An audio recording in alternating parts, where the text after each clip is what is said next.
कुछ जिज्ञासाएं आई हैं। अभी कल सब लोग आए थे यहाँ के आयोजक लोग, तो भाई मुझको तो डरा रखे हैं कि बहुत सारी जिज्ञासाएं आपसे पूछी जाएंगी। ये सावन भाई जी पढ़ा जाए, आप पढ़िए।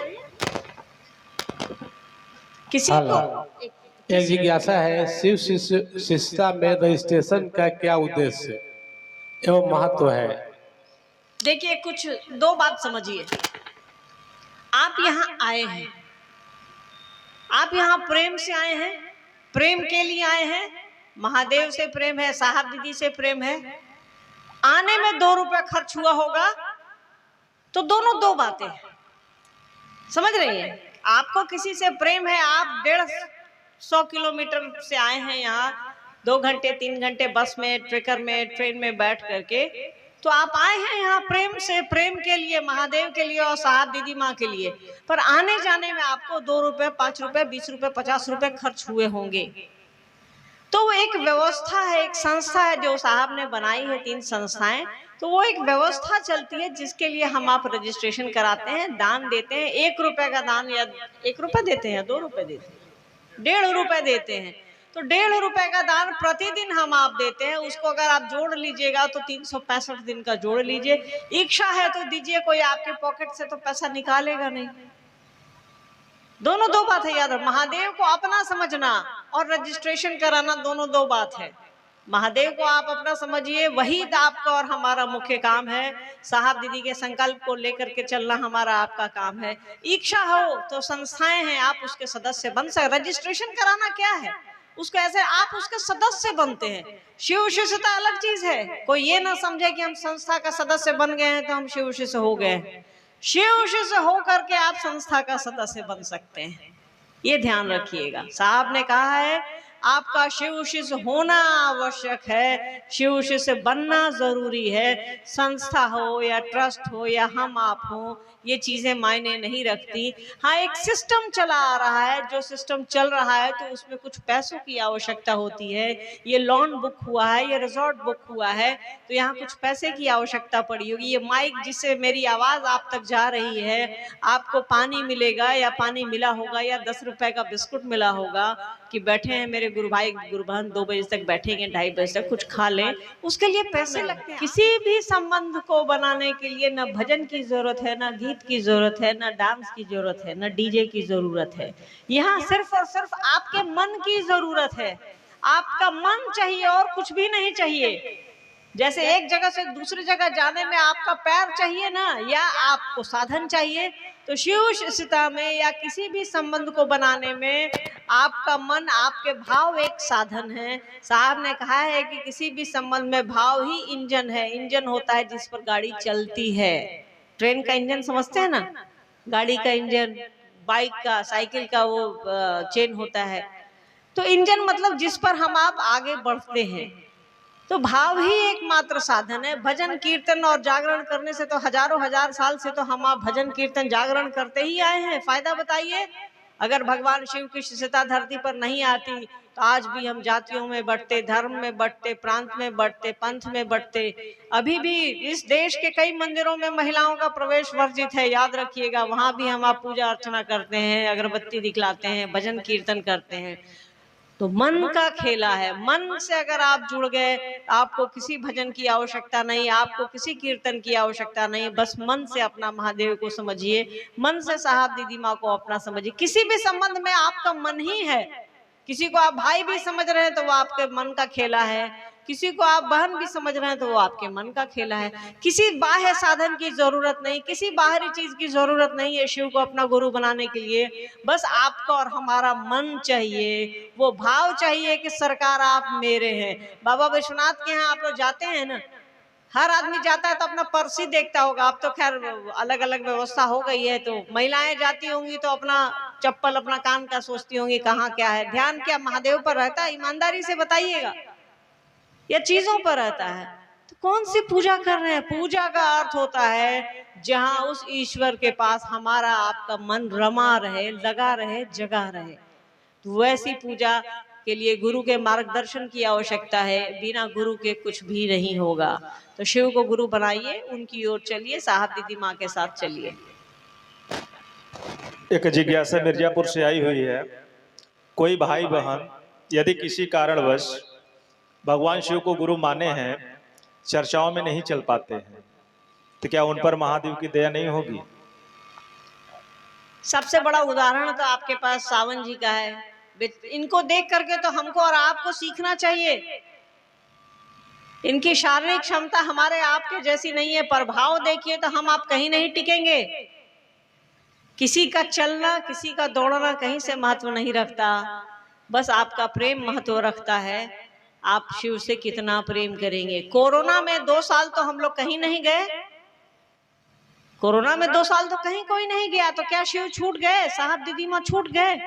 हमारा आपका जाना कहीं से मायने नहीं रखता है। हमारा आपका उस शिव के पास लगे जगह रहना मायने रखता है।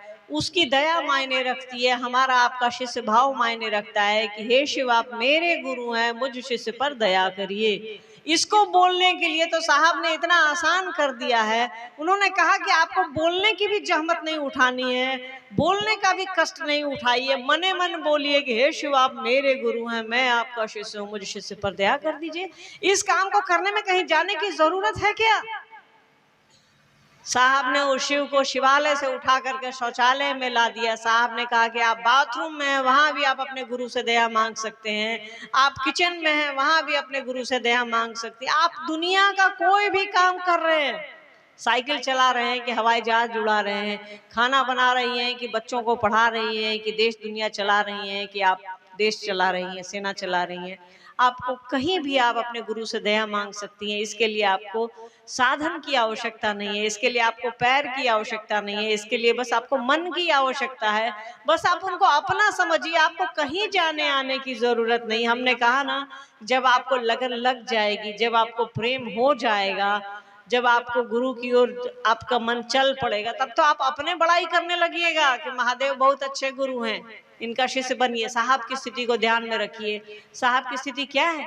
साहब ने अपने लिए भी इस काम को शुरू नहीं किया, हमारे और आपके लिए भी शुरू नहीं किया। उन्होंने शुरू किया उस शिव के लिए जो उनको अच्छा लगने लगा। उन्होंने सोचा, उन्होंने समझा कि यार इतना अच्छा गुरु है, इसका चेला क्यों नहीं है? तो लोगों को बताना शुरू किया, उन्होंने पढ़ना शुरू किया, किताबें पढ़ी, उन्होंने देखा कि किताबें कहती हैं कि शिव जगत गुरु हैं। मानस कहता है कि गुरु कैसा हो, तो शंकर रूपिणो, मतलब शंकर जैसा हो, मतलब पहले से कोई है तब तो आप तुलना कर रहे हैं उसकी। तो इसमें बाह्य साधन की आवश्यकता नहीं है, आपके मन की आवश्यकता है। आपको किसी पैर की आवश्यकता नहीं है, आपको किसी बैसाखी की आवश्यकता नहीं है, आपको बस साहब दीदी की आवश्यकता है, आपके मन की आवश्यकता है। नेक्स्ट दीदी, इस जिज्ञासा जो मैं पढ़ने जा रहा हूँ, इस पर आप बोल चुकी हैं, मगर इसमें एक दूसरी कड़ी है, इसलिए मैं इसको फिर से पढ़ रहा हूँ। शिव चर्चा में जो भजन होता है, उसके दौरान इनाम के रूप में पैसा मिलता है, लोग देते हैं कि शिव चर्चा वाले आए हैं, अच्छा अच्छा भजन गा रहे हैं, तो उनको इनाम दिया जाएगा, तो हम लोगों पर खुश होंगे और हम लोगों पर दया करेंगे, हम लोगों का जीवन सुखमय होगा। थोड़ा इस पर प्रकाश डालें। देखिए, ध्यान रखिएगा, शिव चर्चा वाले दया नहीं करेंगे, शिव चर्चा वाले दया नहीं करेंगे। दया तो वो शिव करेंगे। शिव चर्चा वाले दया कर सकते हैं तो जरा करके देखिए। शिव शिष्य दया कर सकता है, साहब ने कहा है कि शिव शिष्य दया कर सकता है, शिव चर्चा वाले दया नहीं कर सकते। और जो पैसा ले रहा है, इनाम ले रहा है, भाई आप लेना बंद कर दीजिए ना, लोग देना बंद कर देगा।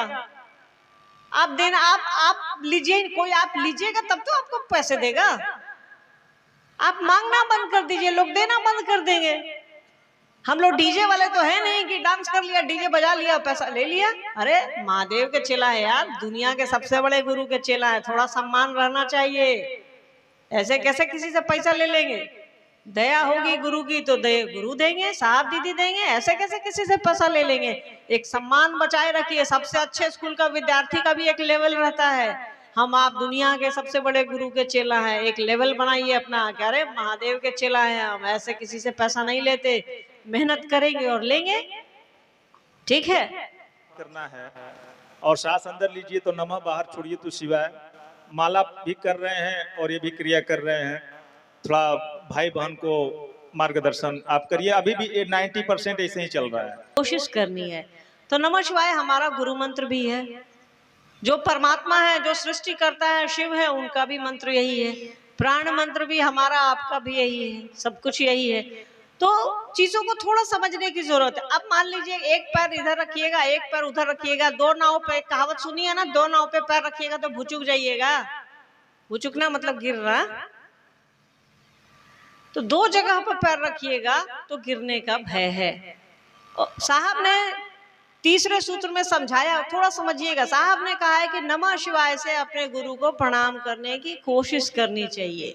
इसके लिए उन्होंने कहा कि आप रुद्राक्ष की माले पर कर सकते हैं, आप तुलसी के माले पर कर लीजिए, कमल गट्टा मतलब मिट्टी का कर लीजिए, बना बना के, या आप उंगलियों पर कर लीजिए।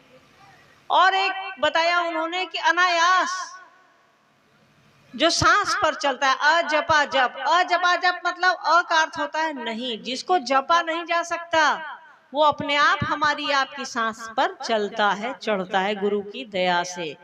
तो नमः शिवाय जब आप रुद्राक्ष की माला पर कर रहे हैं तो 108 की तो वो माला बनी हुई है, उसकी गिनती तो करनी ही नहीं है। बस एक दाने पे नमः भाव लेना है, नमः शिवाय, और भाव लेना है कि अपने गुरु को प्रणाम कर रहे हैं। नमः शिवाय का अर्थ ही है शिव को प्रणाम, संस्कृत में है ये नमः शिवाय, शिव को प्रणाम। तो एक दाने पर बस सोचना है कि नमः शिवाय सोचना है और भाव लेना है कि अपने गुरु को प्रणाम किया। वैसे करते करते वो माला पूरी हो जाएगी। उंगलियों पर भी वही विज्ञान है कि आप 108 बार कर लें। वो रुद्राक्ष के दाने पर जब आप कर रहे हैं या उंगलियों पर कर रहे हैं तो सांस पर नहीं होगा, वो दो चीज एक साथ नहीं होगी। ठीक है, सांस पर जब आप कर रहे हैं तो वहां रुद्राक्ष की जरूरत नहीं है माले की, वहां उंगलियों की जरूरत नहीं है। शुरू में स्टार्टिंग में तो हम लोग सांस पर करने की कोशिश करते हैं। साहब ने कहा कि सायास करने की कोशिश, सायास मतलब एक अच्छी कोशिश, अच्छे काम को करने की कोशिश करते हैं। तो जब हमारे आपकी सांस पर नमः शिवाय चढ़ता है तो दुनिया में इससे अच्छा कोई काम नहीं है। किसी की सांस पर नमः जा रहा है और शिवाय सांस के साथ बाहर आ रहा है, इससे बड़ी बात हो ही नहीं सकती है। साहब ने कहा है कि जिसके नींद में ईश्वर है वही ऋषि है। नमः शिवाय हम और आप कर ले रहे और साया अनायास चढ़ने लगे गुरु की दया से, तो ये बस उनकी दया का ही परिणाम हो सकता है। तो दो तीन विधियां बस ध्यान रखना है कि जब रुद्राक्ष की माला कर रहे हैं तो सांस पर नहीं चलेगा, उंगलियों पर कर रहे हैं तो सांस पर नहीं चलेगा, कमल गट्टे पर या तुलसी की माला पर कर रहे हैं तो सांस पर नहीं चलेगा। जब सांस पर कर रहे हैं तो वो नमः जाएगा और शिवाय बाहर आएगा। दोनों तीनों स्वतंत्र स्वतः सब अलग अलग है। ऐसा नहीं है कि आप रुद्राक्ष पर भी कीजिए और सांस पर चढ़ाइए। जैसा अभी सावन भाई ने कहा कि पिछले 13 साल से ये ऐसा ही करते आए हैं और कई लोग भी करते आए। थोड़ा इसको समझ लिया, कोई दिक्कत तो नहीं समझने में। संकीर्णता शिव भाव मतलब उस शिव का भाव कि वो मेरे हैं, मैं उनका शिष्य हूँ, वो मेरे गुरु हैं। साहब की इस लाइन को थोड़ा समझिए कि शिव भाव के शिखर की तलहटी में ही समस्त संकीर्णताएं तिरोहित हो जाती है। मतलब कोई पहाड़ है, पहाड़ की सबसे ऊंची चोटी है, सबसे ऊंची चोटी जहां सबसे ऊपर उसका ऊपर वाला हिस्सा है। अब मान लीजिए कोई 5 मंजिला बिल्डिंग है, कोई 5 मंजिला घर है, तो सबसे ऊपर 5वां मंजिल हुआ, आप नीचे ही है, अभी पहली ही सीढ़ी पर है। वहीं पर आप के अंदर जो भी बुराइयां हैं, जो भी कुरीतियां हैं, जो भी भाव है, छोटे भाव है, जो भी अंधकार है, सब कुछ दूर हो जाता है। हम अभी शिव शिष्य बने नहीं हैं, मन में सोचे ही है, उस ओर चलने के लिए सोच ही रहे हैं, तभी समस्त संकीर्णताएं तिरोहित हो जाती हैं। हमारे भीतर जो भी बुराइयां हैं, जो भी अवगुण है, किसी को छोटा समझना, किसी को बड़ा समझना, कोई गोरा है, कोई काला है, कोई फलानी जाति का है, कोई फलाने धर्म का है, समस्त संकीर्णताएं अपने आप तिरोहित हो जाती हैं। और देखिए उसी का परिणाम है, उसी शिव भाव के शिखर की तलहटी का परिणाम है। हम आप यहाँ इतने लोग बैठे हैं, बड़े प्रेम से बैठे हैं, कोई किसी की जाति नहीं जानता, कोई किसी का धर्म नहीं जानता, किसके पास कितने पैसे हैं कोई नहीं जानता, फिर भी बड़े प्रेम से हम आप बैठे हैं। सोचिए उस शिव भाव के शिखर की तलहटी में ही हमने अभी चलना ही शुरू किया है और वहां हम आप समस्त संकीर्णताओं से दूर हो रहे हैं। ये गुरु की दया का परिणाम है, वो साहब दीदी के आशीर्वाद का परिणाम है।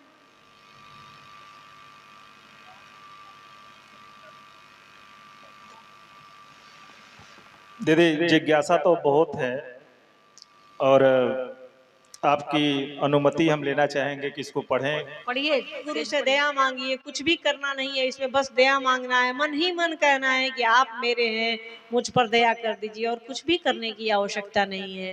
तो ये काम करिए, और आप सभी के चरणों में हमारा प्रणाम है।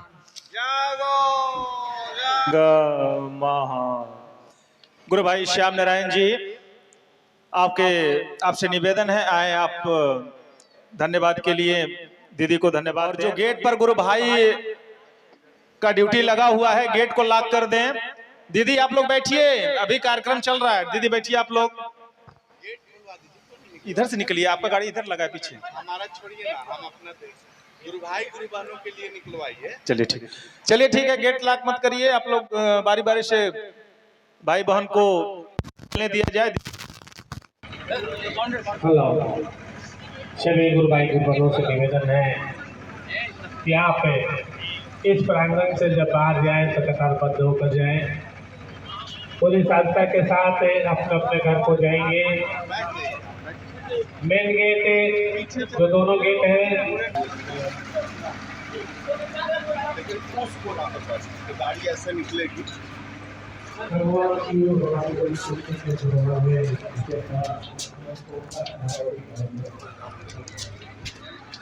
तब तक